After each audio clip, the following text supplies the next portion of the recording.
You ever get that feeling, like when you're deep in a philosophical argument? It's all intricate and twisty, but it's like you're just going in circles. Yeah, I know that feeling. Well, today we're tackling a system that doesn't shy away from those circles.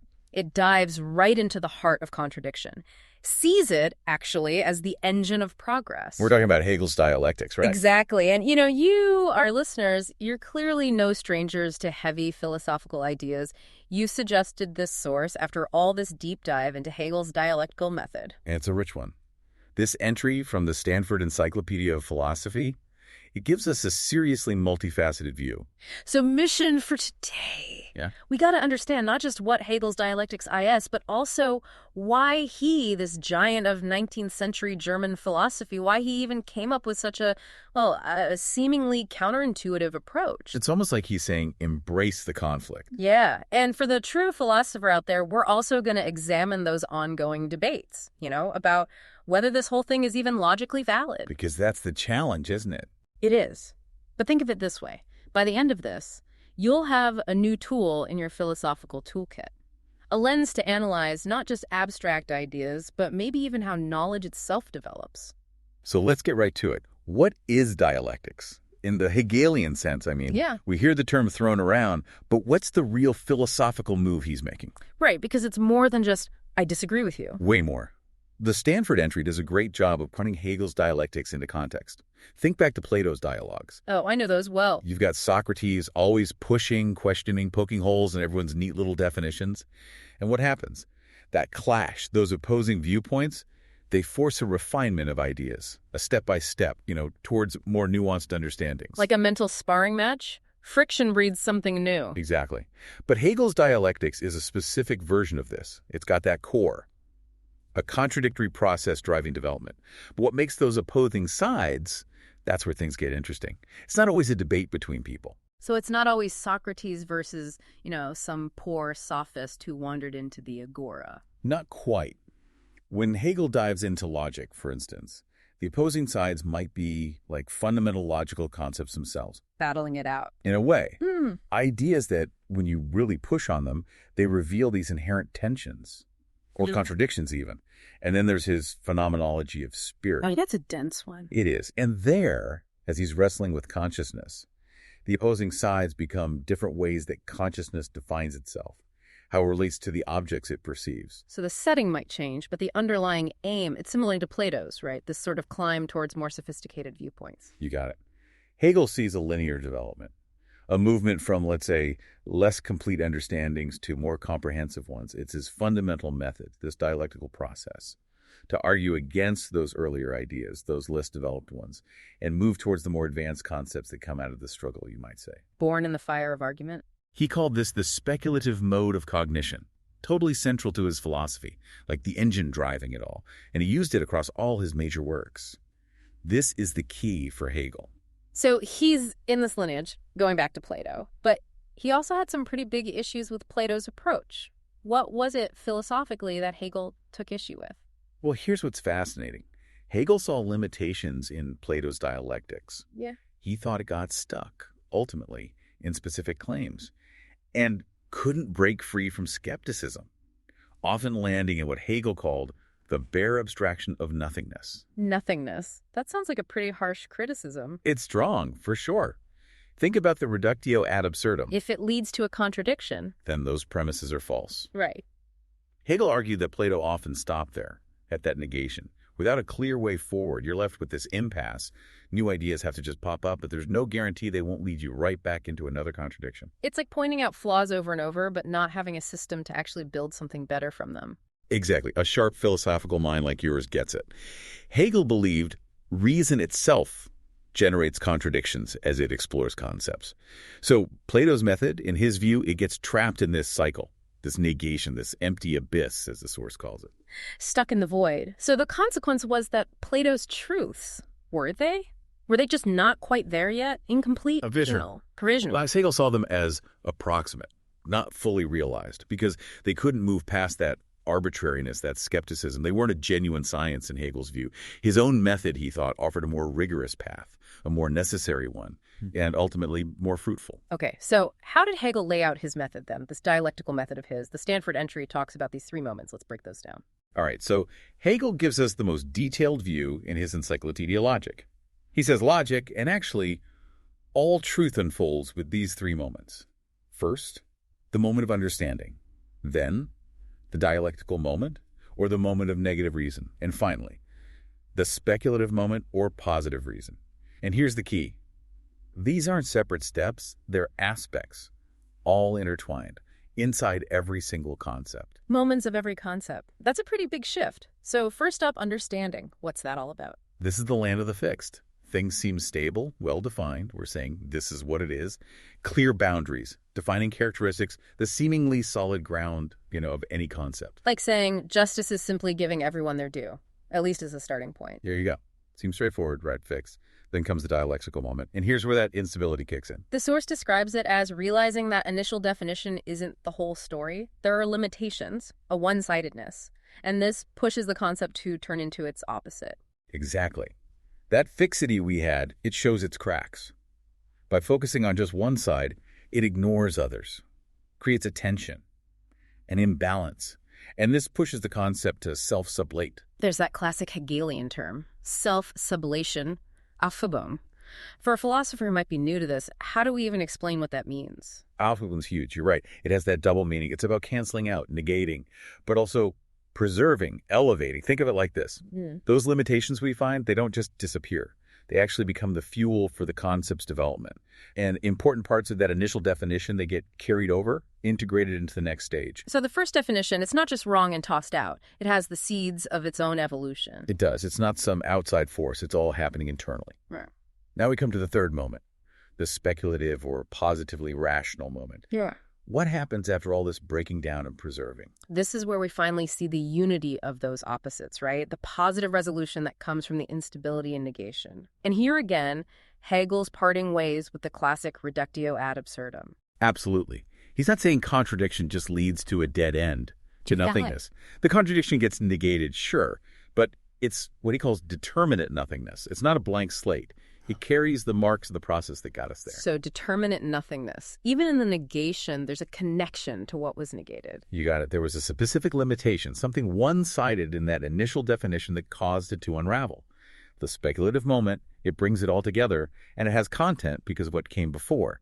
It's a unity of distinct determinations. So we're not throwing the baby out with the bathwater. We're seeing how those limitations point us towards a bigger picture. The negation itself tells us something, because it's negating something specific.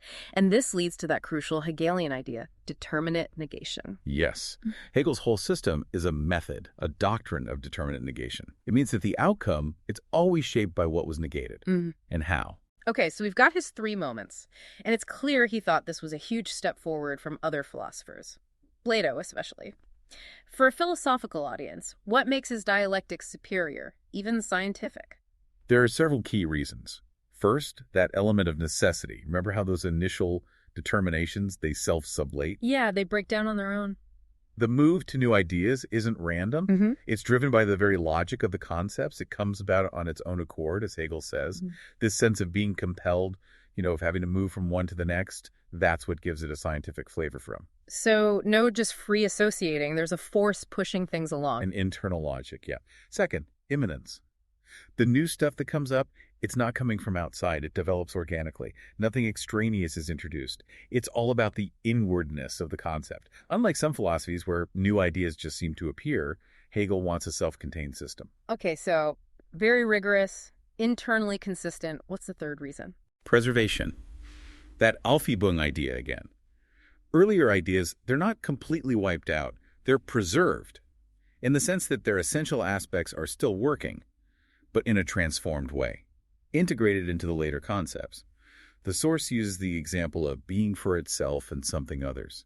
The idea of being for itself, even as it develops, it still relies on the idea of those something others that it's distinguishing itself from. It's like a newer version of a theory. It might improve on the old one, but it still uses key parts of it, even as it addresses the limitations. It's like that apple analogy they use in the source. Perfect example. The concept of apple as this unity, like being for itself in a way, it relies on the existence of individual apples, those something others. The individual apples have to exist first with all their characteristics before the higher level concept can even come about.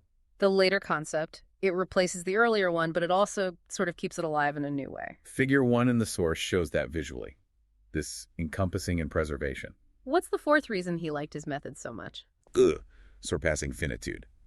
The later concepts, they inherently address and overcome the limitations of the earlier ones. Those earlier ideas, they have their own contradictions, their own one-sidedness, and that's what leads to their own self-sublation. Hegel famously said, that is what everything finite is, its own sublation.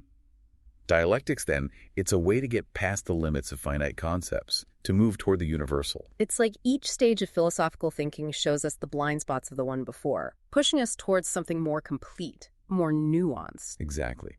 And fifth, this leads to increasing comprehensiveness. The speculative moment, it unites the opposites. So Hegel's method naturally leads to concepts that get broader and broader, more universal. They negate and contain the earlier concepts. They become, as he says, higher and richer in their content and their implications. The source actually has a couple of figures that show this. Figure 2, the absolute idea, and figure 3, the circle of circles, visualizing this expanding unification. It's like zooming out to get a wider and wider view. Things that seemed separate, suddenly they're connected in a bigger framework. Precisely. And finally, this whole process is going somewhere. It's aiming for completion, what Hegel calls the absolute. This is the ultimate concept for a given subject. It's unconditioned because it includes everything that came before it, makes it self-sufficient. It doesn't need anything outside of that dialectical process to define it. So the dialectic isn't just wandering around. It has a destination, this absolute understanding. That's right. And because of all this, the necessity, immanence, preservation, surpassing finitude, increasing comprehensiveness, and that drive towards completion, Hegel believed his method was superior. Not just better than what came before, but a truly scientific method, the moving soul of scientific progression. All right, so we've got the theory. Let's see it in action. The source gives us the classic example, being, nothingness, becoming. The textbook example. That's the one. It shows those three moments perfectly. Hegel starts with pure being. Think of it philosophically as the most abstract level. Pure affirmation. It just is. No specific qualities, no characteristics. This is that moment of understanding. Seems basic, right? Solid, simple. Pure presence. Just being. It's so basic, it's almost empty. So how do we get to the dialectical moment? How does being in its pureness lead to its own self-sublation? It's that emptiness that does it. Because being in this pure form, it has no content, nothing to distinguish it from anything else. If you try to grasp it in isolation, without any features, it becomes indistinguishable from nothing. Pure being with no determination is basically nothing. So being's lack of definition, its emptiness, forces it to pass into its opposite, nothing. That's the dialectical moment. Being self-sublates because it's not really anything in itself. So by trying to define being as this pure, undefined thing, we end up with nothing, pure absence. That's the instability built right in. And then from this, we get to the speculative moment, becoming. Exactly. Becoming is the unity, the true synthesis of this opposition between being and nothing. It's the positive result of that seemingly destructive process. Becoming is the movement, the constant back and forth between being and nothing. The immediate vanishing of the one and the other, Hegel says. This contradiction between pure being and pure nothing, it doesn't just erase everything, it leads to something new, a more concrete concept that holds both in tension, this constant transition. And this is where we see the beauty of Aufhebung. Becoming cancels out those abstract ideas of being and nothing on their own, but it also preserves them because the very concept of becoming relies on them being there. Absolutely. Becoming is a new, more concrete concept. It surpasses those abstract notions of being and nothing. But its definition, its whole meaning, depends on that initial opposition. It's a determinate unity. Both being and nothing are there, but not as static things, as moments in this constant flow, this process of becoming. So the source connects this to that thesis, antithesis, synthesis model. Being as the thesis, nothing as the antithesis, and becoming as the synthesis. But they also say we shouldn't get too stuck on this three-step model for all of Hegel's work. Why is that? Because while being, nothingness, becoming is a neat example, Hegel's dialectics isn't always so tidy. There are tons of places where it's not a simple thesis, antithesis, synthesis, or where there are more than three stages. They mentioned Stace, who said some triads actually have 4 terms, and even parts of Hegel's analysis of cognition, where the triad seems incomplete, like he's forcing it. Right. The triad isn't a cookie cutter. Hegel doesn't just stamp it onto everything.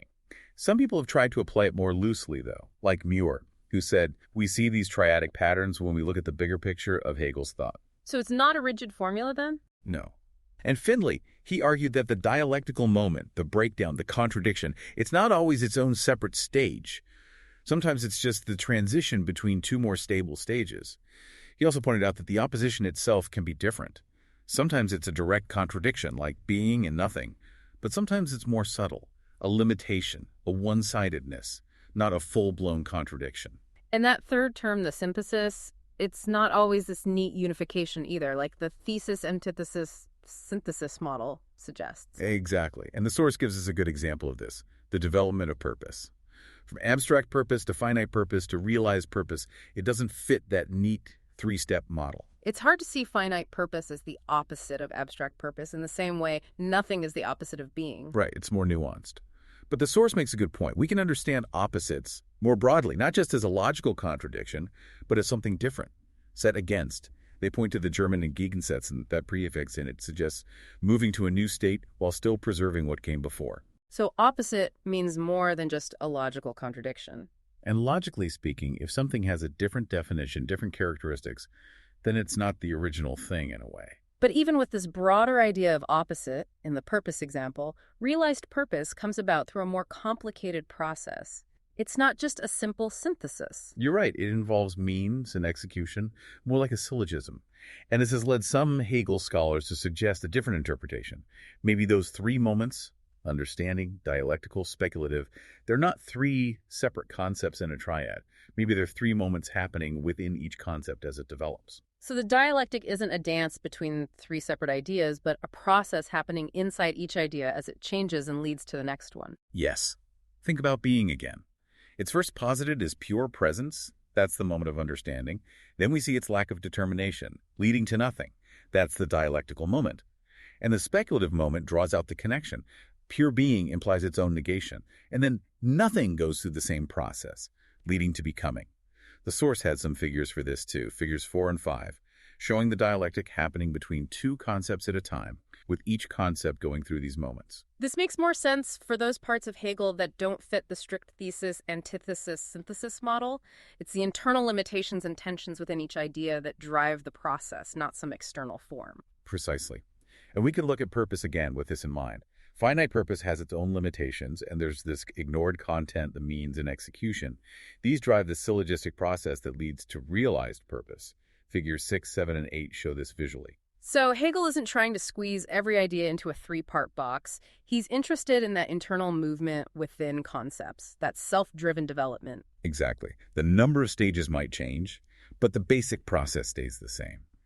An idea establishes itself, then its limitations become clear, and finally, a new, more complete idea emerges to overcome those limitations. Okay, so we're getting a better sense of what Hegel's dialectics is. But for a philosopher, the big question is why? Why develop this unusual method in the first place? What was he trying to do?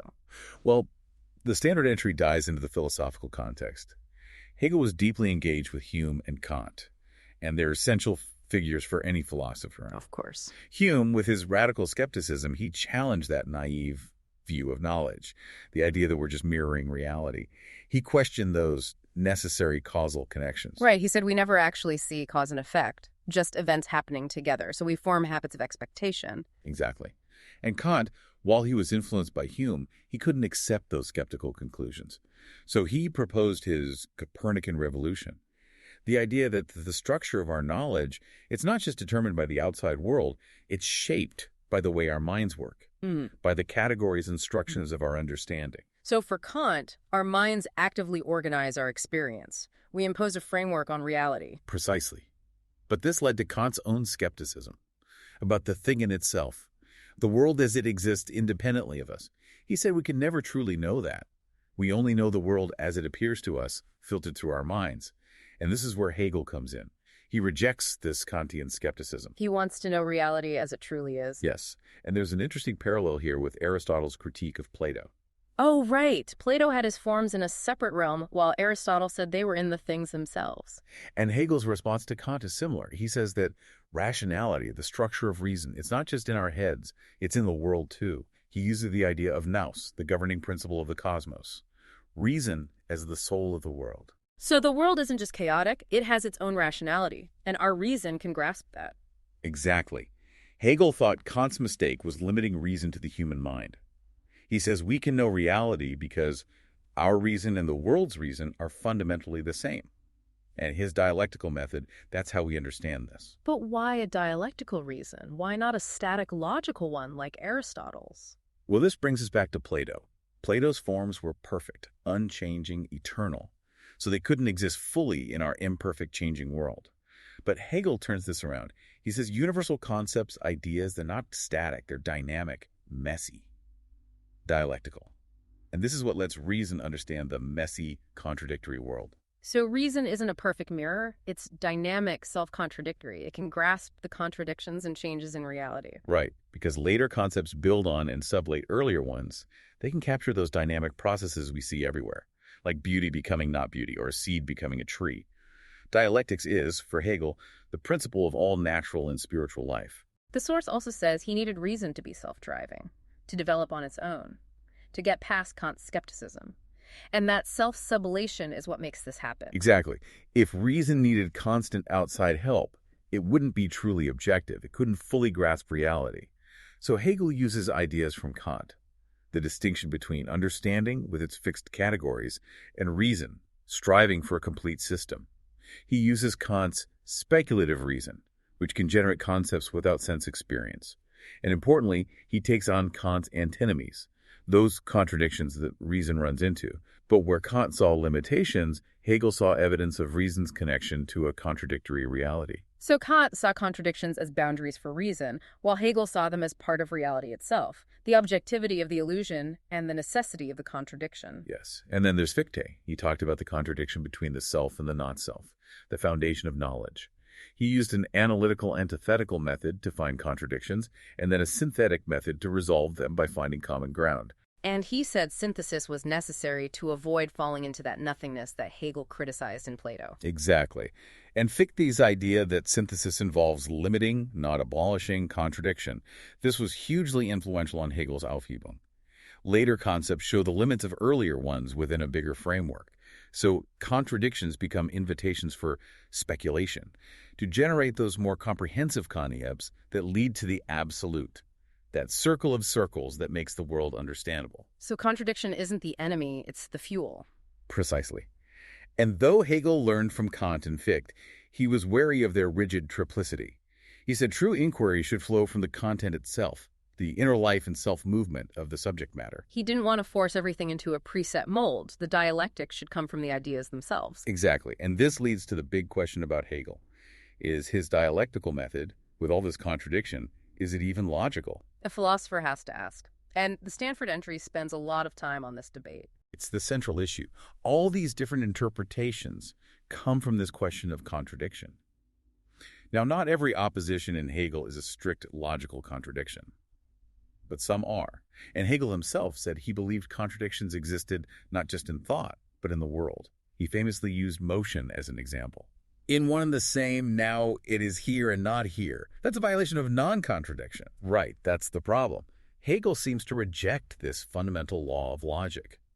And this leads to criticism, like Popper, who said rejecting non-contradiction would destroy science and reason, because any claim could be true. If both something and its opposite can be true, then anything goes, logically. Right, at least according to classical logic. But people have tried to reconcile Hegel with logic, like von Schneider, who said Hegel's contradictions are just apparent. They come from ambiguities in language or different perspectives. Like with being and nothing, the contradiction is about their shared lack of content, not a real logical contradiction. So these interpretations say Hegel's contradictions are more like tensions in our understanding, not actual logical problems. Exactly. And Inui Kazumi says contradictions come from different viewpoints, but they're not contradictory within each viewpoint. Like the geocentric and heliocentric models, they both describe motion, but they're not contradicting each other within their own systems. He says Hegel's view of motion is like this. It's about multiple perspectives.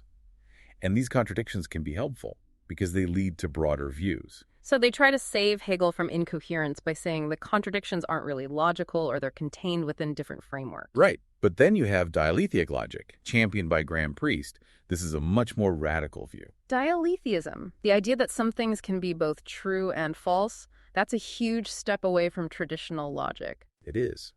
But Priest says accepting some true contradictions doesn't mean accepting all of them. We don't have to have that logical explosion. He criticizes Popper for assuming the very law of non-contradiction that's being debated. He says consistency is important, but it's not everything. Other things matter too, like capturing the complexities of reality. And he points to things like motion, which, as Hegel said, seems inherently contradictory. So Priest takes Hegel literally. Motion really is contradictory, and our logic has to deal with that. Exactly. Dialectic logic tries to be broader than classical logic. It includes consistent domains, but it also deals with these true contradictions, what he called dialetheia. Priest even compares it to Hegel's Alpheum. He says dialectic logic sublates classical logic because it includes it as a special case within a more general theory. And he points to earlier logics, like Tchaikovsky's paraconsistent logic, as precedents. So it's a bigger, more flexible logic. That's the idea. Now, the Stanford entry also brings up the question of whether Hegel's own arguments really follow strict logical necessity, even within his own system. Right, even if a dialectical logic is possible, is Hegel actually doing it? People like Findlay and Solomon have asked this. Are those moves from stage to stage really as necessary as Hegel says? Solomon even suggests that we might not be able to formalize Hegel's logic like we can with modern logic. So maybe Hegel's method is more fluid, more intuitive, not as strictly logical in a formal sense. That's a possibility. Some scholars, like Kaufman, say the necessity in Hegel is more like an organic process, like a bud becoming a blossom than a fruit. It's natural, but not logically deduced. Findlay calls it a higher-order comment on the limits of earlier stages. Solomon says it's driven by a purpose. And Burbage talks about different senses of actuality and possibility. So there are different ways to understand what must happen next means in Hegel. Exactly. And Stewart sees it as a kind of transcendental argument, focusing on the necessary conditions for experience and knowledge. The source also mentions literary and semantic interpretations of Hegel. Yes. Westphal compares the dialectic to Greek tragedy, using Antigone as an example. Ben-Savenga says it's like philosophical storytelling, where creativity and correctness go together. And the source highlights the importance of semantics in Hegel's logic, as opposed to modern logic, which is mostly about syntax. Like with being and nothing, the transition is driven by the meaning of pure being. Hegel wants to define concepts and build true claims about the world, not just manipulate symbols. And they point out that in other works, like the Phenomenology, the dialectic is driven by syntax, semantics, and subject-specific factors, what Lauer called phenomenal logic, the logic of appearing consciousness. So the necessity in Hegel is still debated. There's no one answer about how much of it is truly forced, logically. That's right. Finally, the entry talks about some of the recurring patterns and terminology in Hegel's method. What are some key things to watch for when reading him? One pattern is exhaustion. The dialectic explores every aspect of a concept until it breaks down. Then a new, more complete understanding emerges, like in the transition from one and many to ratio, as shown in Figure 9. Another is spurious infinity, where two limited concepts go back and forth endlessly until a higher-level concept resolves the tension, like with being for itself and something others, leading to more concrete concepts and the absolute idea. It's like pushing an idea to its limits to see where it breaks, then finding a better idea to fix it. Exactly. And then there's the triad of in itself, for itself, and in and for itself. These describe how a concept relates to its opposite and to its own content. It starts in itself, defined against its opposite. Then it becomes for itself, defined by its own content. And finally, it's in and for itself when its content is fully developed and actively expressed. This is the mark of a true concept, like in his analysis of animal. So, in and for itself means a concept is fully realized and self-determining. It's internally consistent and it manifests externally. Precisely. And we've already talked about Aufhebung. The source also reminds us about abstract, which is a partial definition, and concrete, which is a concept built up from other concepts through the dialectic, like becoming. So even though Hegel can be tough to read, there are patterns and terms that can help us understand him. Yes, and as the entry says, reading Hegel is challenging, but he offers profound insights, especially for anyone interested in how concepts develop, how thought itself works. So to wrap up, Hegel's dialectics is a unique system. It uses contradiction to drive the evolution of concepts. It moves through understanding, instability, and then a unified insight that preserves what came before. He developed it in response to Hume and Kant, and it gives us a different view of reason and its relationship to the world. Philosophers still debate whether it's logically valid, but it's had a huge influence on Western thought. Absolutely. And for you, our listeners, this deep dive gives you a framework for thinking about progress. Maybe not just intellectual progress, but progress in general. It's not about eliminating errors, it's about working through opposing ideas. And Aufhebung, that idea of negation and preservation, that's a powerful tool for understanding how ideas evolve, how even outdated ideas can still be relevant. Hegel said contradiction isn't just a mistake, it might be part of reality itself. Yeah. How does that change how we think about philosophical debates, about problems in the world? Is getting rid of contradiction always the goal? Or could understanding those tensions lead to something deeper? It's something to think about. It is. And we encourage you to keep exploring Hegel. His work is vast and challenging, but it's full of insights. There's so much to learn from this incredible thinker.